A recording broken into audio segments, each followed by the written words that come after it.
Welcome to the Elite One Recruiting Show. Welcome to the Elite One Recruiting Show. Excited to be back again with my co-host, Kayla Davis, Richard Stewart. This time we have an opportunity to take a look at the recruiting process from the other side of it when it comes to an end. And in this case, it came to an end not by choice and not because our guest is moving on to continue playing. And so with the pandemic and COVID, we're hoping that this will be an opportunity for encourage our guests and encourage others in any kind of way to stay connected to the game and maybe even help others who may be on the fence with what to do moving forward. So Enaiya Herdsman, she's 19 years old. She played basketball for 9 to 10 years. She's currently online at Carleton University in Ottawa and considering transferring into culinary arts. Mom is Wendy Ferguson, a baller with some hoop dreams herself. And, she has an 11-year-old son who's continuing in the game. So, she's certainly not done. So we're welcome in Enaiya and Wendy. Hi. Hey. Hi. Welcome. Thank you for joining us. We're excited, but I'm trying to, it's funny. I'm not really sure exactly what type of emotion to show because I know things didn't exactly work out so far. The way you, but we're still very excited to have you here. Let's start. More time to get used to the idea. We've had a little bit more time to get used to the idea now than perhaps you have, right? So emotions, we're good. We're good with emotions. Well, me and Richard, I think we smile almost too much, but don't take it the wrong way. But yeah, why don't you start by just telling us about your basketball journey? What drew you to it? Did mom get you in the game? Did you get in the game? Just tell us about the beginnings for you. I definitely think that my mom kind of swayed me into the direction of playing. At first, it was more just for recreation, just to, get exercise, make friends. And I started out in house league for Scarborough Blues. And then I started to love it and I started to watch basketball more. And then I decided that this is something that I want to pursue as something that I want to do and play. So I started playing rep for Scarborough Blues when I was either 9 or 10. I can't exactly remember. But from there I played rep basketball. And then once I got to grade 10, I joined the Jewel team for Scarborough. I don't know if you guys know what that is. It's just a higher level of rep. Yeah. So I played for Paul Weeks for 2 years. Oh, 3 years. No, 2 years, sorry. Felt like 3. So last year before COVID and then the year before that. So yeah, I played for a long time. Oh, and I also did AAU with A Game for 2 summers. So I got to travel to the States and, there. Right. Well, for some of us who may not be familiar with some of those teams and that level, Kayla, you played as well too with those against or with those teams. I was actually a part of the first year that Jewel started. I was in that inaugural season. I played for Brampton at that time, and we did pretty well. We had a couple good years for sure. I played with Shay Colley, Cassandra Edwards, Alicia Riley, a lot of great Chantel Valentine, a lot of great players that went on to play Division I basketball. And I'm probably Josie Ann Johnson, I'm Sade. I'm missing probably even some there, but those 2 years we had a really stacked team. And then I also played for A Game other than when I played for Team Ontario in 9th grade, I played for A Game majority of the rest of the years when I was playing AAU. So very familiar with both. Yeah. Okay. So you know what? I got something I got to ask before. I have to ask because I've walked into many a gyms in the past and heard Scotty awful. I mean, is it as vicious as it sounds, or? No, he's not that bad. Oh. No, I would say he is just a version of tough love that's needed, and so needed. he's gonna give you the reality of the situation. And when you're in a position trying to get to that next level, I'd rather have that than I guess the opposite. So it's also a personal taste thing. Not everyone likes that tough love, but I think it's important. It's kind of interesting because I mean, a lot of the knocks were like, you don't talk to young women like that. In your case, Enaiya, was that, was that what you needed? That that's what you needed to keep Definitely. you going? Yeah. Yeah. You I think just the way he would coach or like just explain things, he just made it make sense, and he made it like he did it in a way where it's like no bullshit. Like I'm sorry, I don't know if I'm supposed to say that. That's Scotty. This is what you're supposed to do, and this is how you're supposed to do it, and this is what you need to get to the next level. And when you want to get to the next level, you need to hear stuff like that because it's definitely encouraging. And he had his moments where he'd big you up, but he was a good guy, very passionate. Very passionate. I agree. Yeah. Well, Richard, I got a question for you. I mean, have you coached women? You've coached a lot of girls, and is there is there a disadvantage, advantage in your part to just treating them exactly the same in terms of how you coach them, how you motivate them? Well, as you remember, and Enaiya and Wendy, I grew up in Toronto, around North York, Jane and Wilson area, Falstaff on one end, Chalk Farm, and you have Jane and Finch up the other way. So growing up, I had a tough-nosed coach, but in the gymnasium, Chalk Farm Community Center, we had girls and boys that played basketball, and some of the girls went on to play Canadian University basketball. So, we all played in there, and it was a tough environment. So really and truly, I did not, growing up, differentiate the fact that they needed to be treated softer on the basketball court. On the basketball court is a gladiator arena, and so even when I played, if we had 5-on-5 and there was a girl basketball player in the gym, I mean, my team, I'd pick one. I was pretty much a better player than most guys, but I would pick a girl to play on my team. And so I wasn't worried about that. Then when I started training girls and boys, I treated them the same in the gym. If you look at the stuff that I have online, they all get trained the same exact way. And I expect the same thing from them in terms of their work ethic, forcing them to think critically, become problem solvers, and do things the right way. So, yeah, I just treat them the same way. Mm-hmm.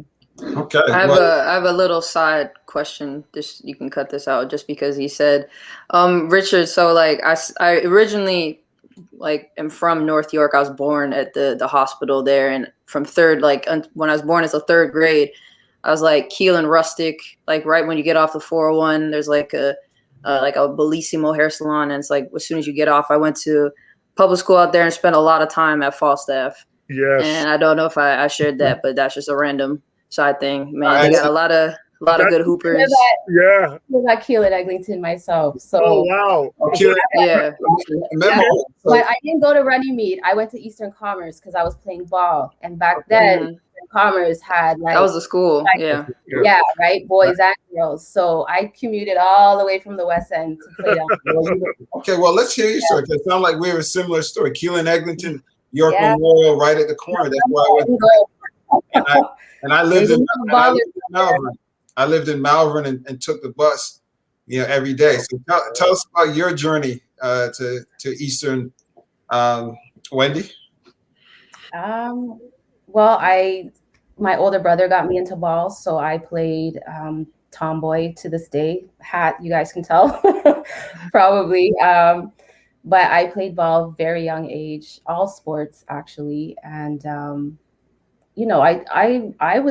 took it pretty seriously. I didn't do any training. I was what you would call like street what they call it, street talent or raw talent, right? I wasn't really in any programs. My mom couldn't afford to do AAU in those days, so it was really just whatever I put into it. And I'd say right up until about grade 11. Grade 11 was when I probably started to see that this probably wouldn't turn out to what I was hoping for, and started on a different path. But yeah, I think I moved out to the West End, and a couple of people I knew that were going to Eastern Commerce, some good players. I wanted to have a good couple years in, see what I could do. And yeah, made the commute hour and a half daily back and forth to school just to play ball. You know, it was my only shot. It was my only shot. There was no, I had friends back then. One of my best friends, she actually went to junior college. She played for Galloway, and she would tell me, yeah, she would go about their AAU trips, and I was just like, oh man, but her mom like struggled to get her through that. So yeah, and seeing her make it and do, even though it was junior college, it was still like, okay, like it's happening, the possibilities are there, right? So again, this is what, over 20 years ago. So to see it progress now, the opportunities for girls, when my daughter took it seriously, I was just like, yes, like not so much I could, I wasn't trying to live through her, but it was like, it's great to see that the recognition had come over all of those years, because there's some amazing girls that I've seen play ball. So you're close to that era where, women's the women's teams in the city. I only remember Lady Flight, that jumps out at me. Emoja. There's a bunch of them at the time. It's a different culture now. But did you introduce Enaiya to basketball, or was it she came to you? You brought it to her. You were dragging her to the gym. What happened? I think it's one of those things where you kind of put them in everything and see what sticks. So we had done dance, we had done karate, soccer. We did soccer, and I think at the time, like my ex at the time, he had a daughter her age, and he wanted to get her to basketball. So we started off with the house league, and there was no pressure. Just again, see if it sticks. And when she started to take to it, it was really a lot about how much effort she was putting in, because again, it's not easy, right? 3 kids to do a rep ball, right? So it just came down to her. And if she was willing to put in the work, I was willing to make the sacrifices to do what I could.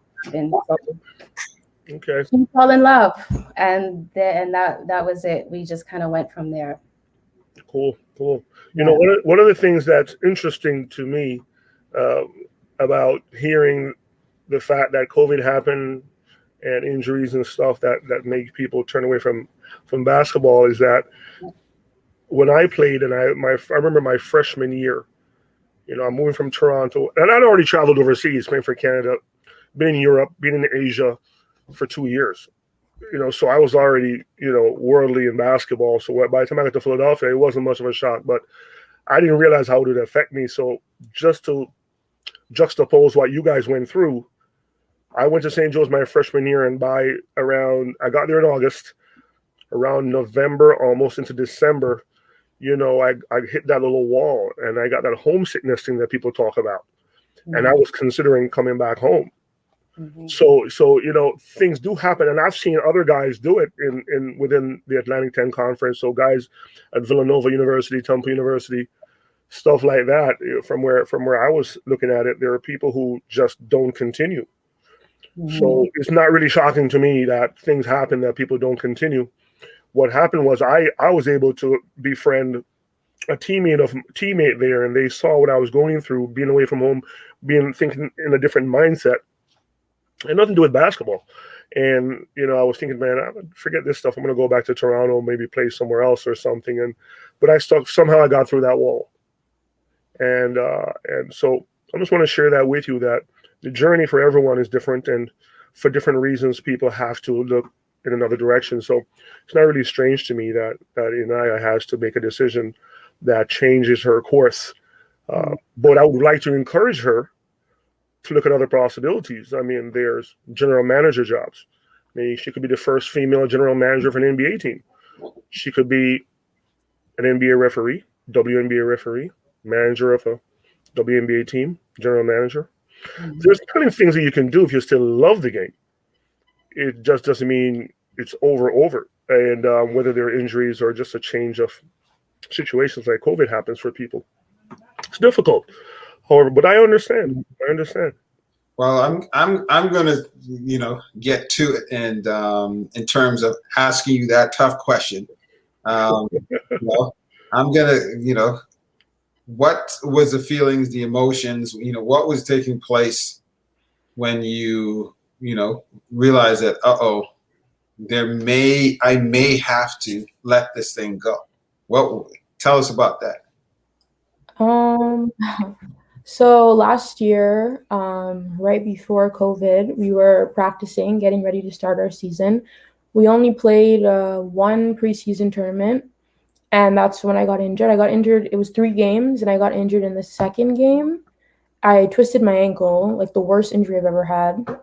So I was out like indefinitely. I didn't know when I'd be able to come back. So I was just going to practice, sitting on the sidelines, watching, dribbling, whatever I could do to, stay warm and whatever. And then COVID came. We were supposed to go to a tournament in Virginia, and our coach told us one practice that the whole tournament has been canceled because of this virus. And we were all like, okay, well, and it was also a big opportunity for a lot of the girls who are doing an extra year, like to get some more exposure.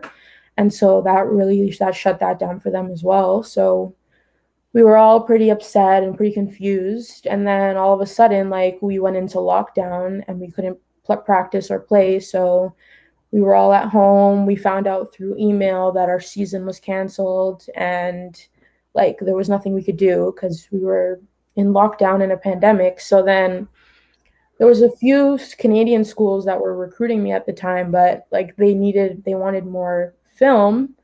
And so because I was injured, I didn't really have a lot of film for my last year. So, I had to decide, like, would I do another year? Would I go to university? Because at that point I had gotten into all the universities I applied to. And so I was like, I either have to just do another year or move on. And it was very hard. I even made a pros and cons list. A lot of crying, a lot of, going back and forth, changing my mind, because like my whole basically teenage and young adult life, I was playing basketball. So I was like, what am I going to do if I can't play anymore? Like, what do I do? So I had to make a really, really tough decision. And, I didn't want to do another year, just because like I didn't want to go back to my high school because I didn't really have a good high school experience, and I didn't really see any other options because like all the other schools around me were kind of the same with there's not really a good basketball team, so I wouldn't even get to play. And so I was just like, I decided to move on and go to university, and now I'm at Carleton.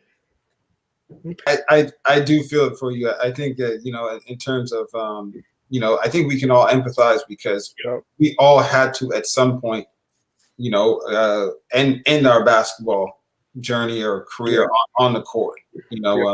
We don't always have the luxury of doing it by choice. And I think, for me, I was fortunate. I made the choice. And it wasn't a tough decision. By the time I was ready to end, I was over basketball. By my sophomore year in university, I had already quit basketball. It was just a means to an end. I just needed to get my degree, and I was out. But that was me. But it still wasn't without a heavy heart that I left the game. You know, I spent my whole life. I owed so much to it. I saw the world. And I think that's why, for me, I still stayed in basketball.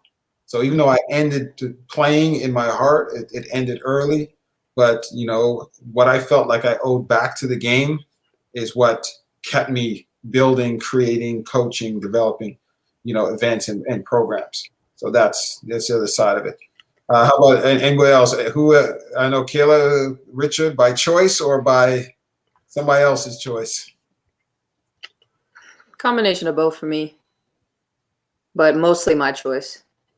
And on that, I did an interview kind of with not too long ago with A Game, and I kind of dove into that. But for me, I can talk about it, but I'm more curious in terms of Enaiya and if she has questions specifically, because I think like it's good to hear other people's stories and be able to empathize and us put each other's like own shoes on and whatever. But I think if you have specific questions in terms of where you're at now, and if you want more clarity in terms of what we did and things like that, then I think it would be a good opportunity if you had any questions like that, maybe. Well, yeah, I'm actually curious because I didn't watch your interview with A Game. I know my mom said, but I didn't watch it. So, how come you stopped playing? Or okay, yeah. So I just wanted to. It's a nice little story. So I wanted to make sure that it was something worth opening the old book and talking about. So for me personally, I had an injury my freshman year at Xavier. During the time that I was injured, I was playing a lot. I was starting. I was putting up good numbers. Tore my ACL, tore my meniscus, did my rehab, came back. There was another point guard at the time, and my coach straight up told me that he's very actually excited to see how we compete. The process of the rehab, I'm going to stay as neutral as possible in terms of I'm never the one to point figures. I don't think my rehab was done in a way that I was able to come back and play the way I wanted to play. So long term, I was a little bit in terms of feeling myself and how I wanted to play, not as enthused as the way I grew up playing, because I felt slower. I wasn't able to move as fast. I could still play, but in my own, my toughest critic, I felt like I wasn't the same version of myself. Fast forward a couple years, because my freshman year I sat out my second as a redshirt, and then came back my junior year, played. And the time that I did play well. I would have people ask me like, oh, why aren't you playing? And there was a lot of things out of my control at that point. Towards the end of the year, we have meetings and spoke with the coach and kind of really just had an honest conversation. And for me, it was probably one of the first experiences in my life where I was talking to someone in a position of authority, and I was okay with disagreeing with them in terms of how he felt, analyzing me and my situation. And long story short, he gave me kind of the ultimatum of no longer being on the team and finishing my education, or he said, more than welcome, like grant you your transfer papers and things like that. And similar to what Wayne said at that point, I felt like I gave so much to basketball. I was just kind of over it. I spent 3 years there. I spent a lot of time, even like Richard says, you go through the times of wanting to go home, but I knew I wasn't going to do that. I gave a lot to the game. When I grew up, I didn't think I would do anything else but be a professional basketball player, but I was done. I was done mentally, burnt out, ready to move on. Have as much as I enjoyed basketball, I never really did anything else in terms of what do I want to do other than that? Who am I other than an athlete? And it was a very confusing time for a while. And I'm lucky there's positive things that came out of that experience. I met people and friends that I still talk to this day. My current fiance that I went to Xavier, he went to the school across town that I met. So in terms of that entire experience, basketball wise, playing in the Big East, playing Division I, meeting the people I did, getting my education, I take away a lot of great things from that. But in terms of walking away, that's why I said, Wayne, a combination of both. I could have definitely transferred, but at that point in my life, didn't feel like starting over again. I felt like I gave all I could to the sport at that time, and I was ready to kind of move on. And that's kind of the condensed version. So I can relate to almost everyone here that's said that at some point in time they have to make that decision. And I can definitely, in terms of, that's why I said if you have specific questions, I can kind of give you my insight and what I was thinking, but at least you kind of know how I ended up getting to where I am now. So that's really about it. Well, Enaiya, I mean, if you are going to continue to stay in the game in any capacity, you know, what would that look like for you? I mean, like if I was to continue. Yeah, I mean, if you could, I mean, if you had the ability to snap a finger or even just make a very informed decision, and how would you want to stay involved in the game? Well, I think I'd actually want to play again. Sometimes I do miss it a lot, but like I kind of feel like right now I feel like I've come to peace like with my decision, just because it's been a long time, almost a year now.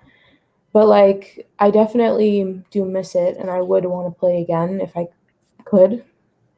So I think that's kind of where I would go with it. And I know that, hopefully one day when schools do open up, I could possibly play for my school team. So, that's still an option, and that's still something that I'm gonna, keep in the back of my mind, and hopefully that can happen soon. Do you stay ready? Is there a part of you that still stays ready just in case there's that window of opportunity? I mean, I'm not gonna lie, I'm a little rusty right now, but if I needed to, I could get in a gym and work out and. Okay, you get it back quick. That muscle memory's still there. Okay, For sure. It's not even muscle memory. It sounds like it's DNA. I think so. I mean, hand played. Yeah. Yeah. Yeah. That's dad. That's dad. Yeah. Yeah. But I only played with him for a short time. I think he's a street baller, Montreal. Little Burgundy. I'm sure you've heard all the stories. Little Burgundy, yes. Yeah, Little Burgundy, and some great balls. So. Oh, sorry. She was going to try and get on the Carleton team, right? Because the recruitment didn't happen. So when she got in through just applying on its own, we said, okay, well, once you're there, I guarantee if you tried out, you get a spot, right? It was just the school didn't open. They didn't come to her, right? With regards to anything prior to it shutting down. So I think like had it open, she'd be balling right now. I won't even lie. Like I think if that opportunity was there and she tried out and got the chance to play again, she'd still be playing. Mm-hmm. Wow. Mm-hmm. Well, I mean, there's something to be said. I mean, I learned, along the way that, we don't peak cognitively and physically as an athlete. I think men might be about 28, women about 26, and so even if you went to university and did your 4 years, you come out 21, 22, even if it's 23, you'd still be three years away from being the best athlete and player you could be. And when I heard that, I was like, yeah, it makes sense. Because when you think of all the greats from, Kobe, Nash, and Jordan, and you look at LeBron's doing right now, a lot of greats peak in their late 20s, and so if you take good care of your body, you never know, and you never know who you could physically become, and I think that as an athlete inside of me, that I transferred that into other activities, and I started, there was a time when I really trained hard, and, I always setting goals for myself athletically and things like that. It's interesting how that stays with you. So what about you? Do you think that competitiveness, that desire to compete and maximize your body, you think, is that something that's going to stay with you? Definitely. Yeah. I'm competitive. Very competitive. You got to transfer it into something. So what are you transferring it into right now? She's cooking. Yeah. Okay, great. Tell us about that. Well, before, like when I was younger, I used to like watch the Food Network and cook, and I would say that I wanted to be a chef. This was like around before I started to play basketball and around the time when I first started playing.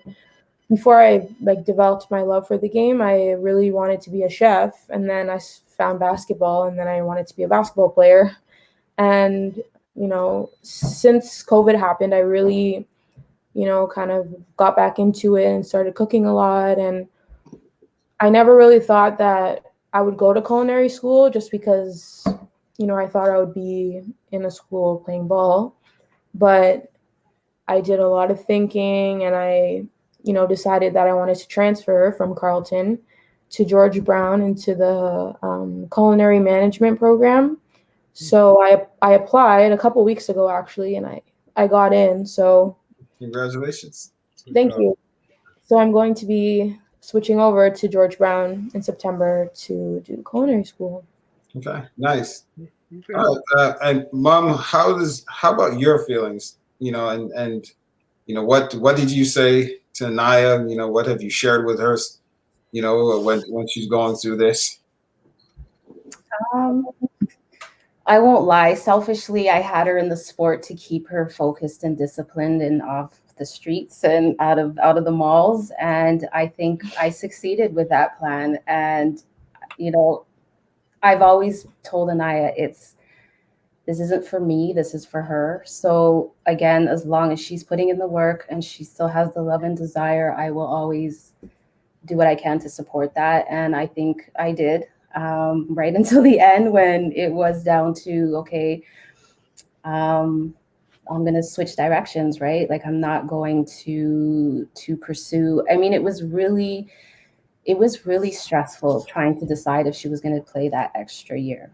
I think she was at the point where she kind of just wanted to get on with life, so to speak, right? Like, I'm graduating high school. Why am I doing another year? Why am I wasting, right, on this hope that I get this offer and scholarship? And I don't know if there was enough noise for it to pull her in that direction. So I've always just been like, whatever's in your heart, I got you. And it was hard because it was a lot of time and money and traveling and sacrifices and, plenty of battles. But again, it created this wonderful human being, this character. So I have no complaints, no regrets. I wouldn't change a thing. I mean, yeah, D1 would be great, but like you said, I don't think that it's over for her.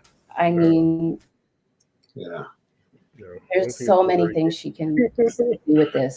Absolutely. And you got more work to do, right? Tell us about your son, 11. Gosh. Well, he's another one where the coach is saying he could go all the way. So I'm hearing that at 11. So now the Birdman hands.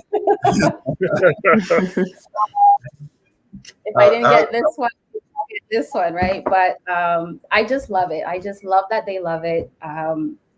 Again, it's the work ethic. It's not forced. You can't make them put in that level of work. And she did, and now he is. And we're going to see where it goes. He was training right up until like November. Like he's with All In. They're a great program in Scarborough. I want to shout them out. His trainer, they worked with him one-on-one. Manuel, yeah. Absolutely. Manuel, amazing crew over there. They had to do 10 with the masks, and like right down to the very end, they were trying to keep those kids in the gym. And he'll still call and check on him and make sure he's doing workouts. So he's still kind of working out. But yeah, like we're just waiting. We're just waiting for this to cloud to lift, because it's got to lift, and just get back into it with him. Yeah. Well, Richard, any words of encouragement? Anything, Kayla? I'll ask you next. Any words of encouragement for her? I'm a bit different than you and Kayla and Wayne. I went kicking and screaming into retirement. I didn't want to stop playing, and I enjoyed the game. I still do, and still think I can play in my mind. But whether it's delusional or not, I went kicking and screaming into retirement. I just love the game. I just thoroughly enjoy it on such a level, and want to see young people do well. And the thing that I would say to Enaiya is that, there things change and nothing is finite in terms of where she is at her age. And I'm glad she's pursuing, the culinary part of it. However, from everything I'm hearing from her and how she structures her sentences and what she's saying, there's a window of opportunity there. There's maybe a crack there where she can say, okay, you know what, maybe I'll try this one more time. And I would encourage that. I mean, she has a little brother. He's looking up to her. And, that's another avenue for her to start getting back in shape, to do stuff with him and show him how it's done. So there's a lot of little things I would say that would help her get there. I just don't think that, from what I'm hearing from her, that it's all over. And maybe it's me hoping, because I know, like I said, I went kicking and screaming into retirement. At 35, I want to still ball. And at that time, I'm not 35 anymore. At that time, and it's a young person's game. It's a young person's game. What? And I'm gonna let that one go. Richard. Hey, if the Raptors call right now, I would D somebody up and I'll score at least 4 points. I'm telling you right now, I would D him up and I'll score at least 4 points. I'm telling you. Yeah, you're the guy at LA Fitness I'm gonna put on my team so he can give some people a hard time because you're gonna go super hard. I already know. But I don't have the beer belly though. I'm still in shape. Yeah. I'm ready. Yeah. Enaiya, I stay ready. Wait for that call. Just so you know, Wendy, Kayla always takes those old man jabs. She does.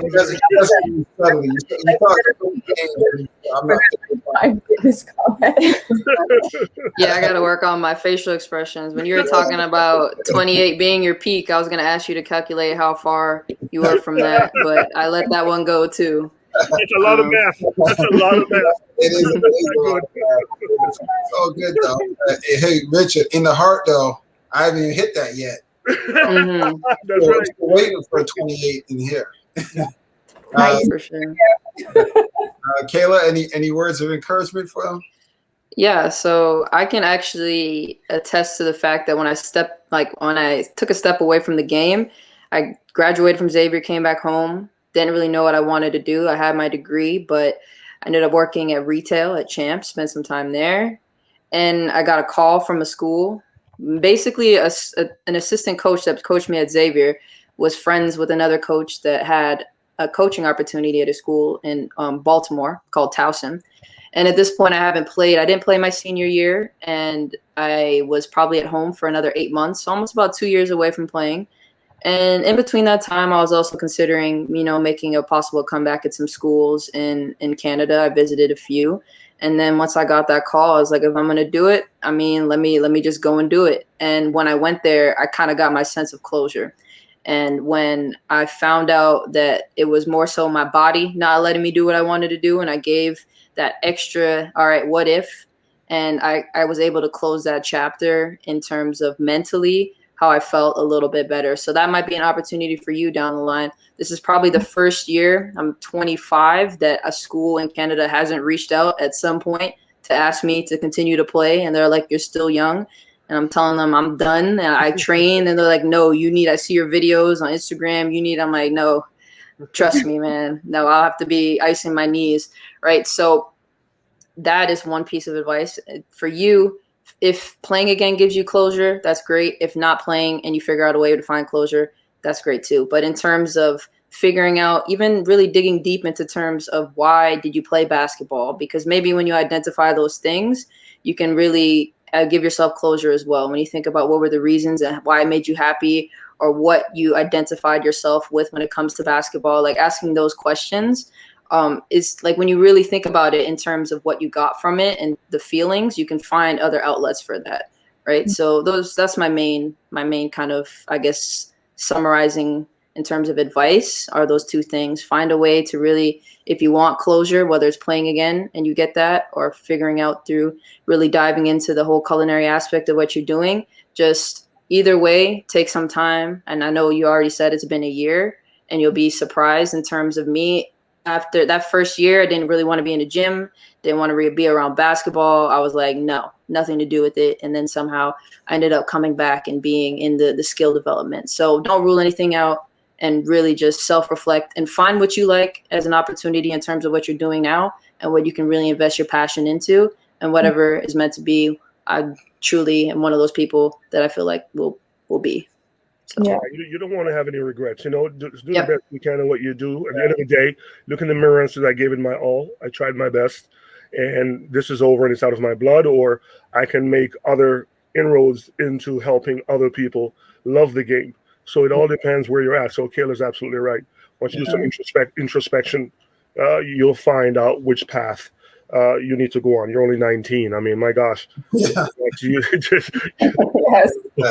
so yeah. You can make fun of Kayla for being old. I know, eh?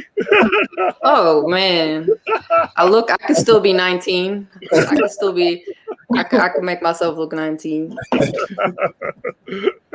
Yeah, I just if I could say anything is I believe that nothing by accident. It's all by design. All that work that you did, God put you on a path that He did for a reason, and all that talent and everything you developed and learned is there's a plan for its use. Yeah.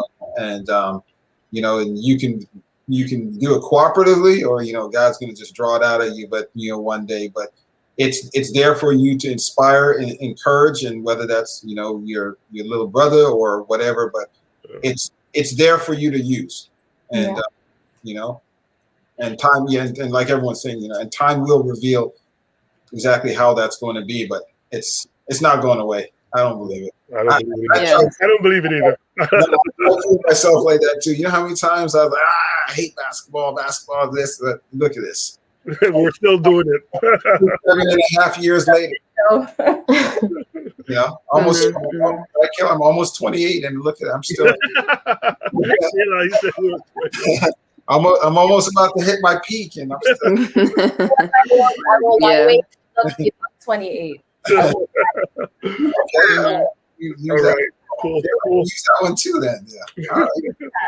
And even with me personally, if you have any questions, I'll give you like either email or anything, because I've been where you're at, and I can help in terms of that and encouragement, and also mutually beneficial. I like to cook too, so if you start really doing well, I might be corresponding for some recipes. I really do enjoy cooking, so I can relate to that. Nice. And I enjoy cooking when I'm doing it because I want to, not because I have hungry mouths to feed, but it's still fun. So just throwing that out there as well. But yeah. Well, we appreciate you both. This has been encouraging for us as well too. Thank you. It's the early stages of this for us, and to have great guests like you two is really helping us understand where we are on the right path. With this next direction we're going with basketball. So the platform is called Elite One Recruiting and Evaluations. Kayla is our technical director.